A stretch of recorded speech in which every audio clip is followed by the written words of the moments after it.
नमस्कार, one India Hindi में आपका स्वागत है। केंद्र सरकार ने किफायती घर खरीदने पर मिलने वाली छूट को 1 साल के लिए और बढ़ा दिया है। वित्त मंत्री निर्मला सीतारमण के मुताबिक इसके तहत होम लोन पर मिलने वाले 1.5 लाख रुपए की एक्स्ट्रा छूट अब अगले साल 31 मार्च तक जारी रहेगी। रियल एस्टेट सेक्टर से जुड़े लोग मोदी सरकार की इस घोषणा का बेसब्री से इंतजार कर रहे थे, जिन्हें उम्मीद है कि इससे कोरोना की मार झेल रहे इस सेक्टर को राहत मिलेगी।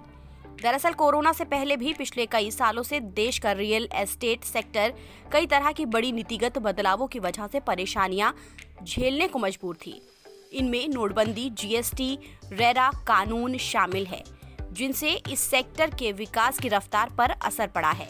ये सेक्टर इन नीतिगत बदलावों के असर से उभरने की कोशिश में ही था कि कोरोना महामारी ने इसे पूरी तरह से तबाह कर दिया और मांग घटने से सप्लाई चेन भी पूरी तरह से अटक गई। हालांकि इस सेक्टर का अर्थव्यवस्था के लिए जरूरत को समझते हुए सरकार ने इस पर खासा जोर भी दिया। किफायती आवास के क्षेत्र में 2022 तक सबको आवास और प्रधानमंत्री आवास योजना की वजह से ही 2020 जैसे वैश्विक संकट काल में भी 50% नए रियल एस्टेट प्रोजेक्ट लॉन्च हुए। कोरोना के बावजूद डेवलपरों को राहत मिलने और सरकारी मदद की वजह से इस सेक्टर में मांग बढ़ाने में काफी मदद मिलती है।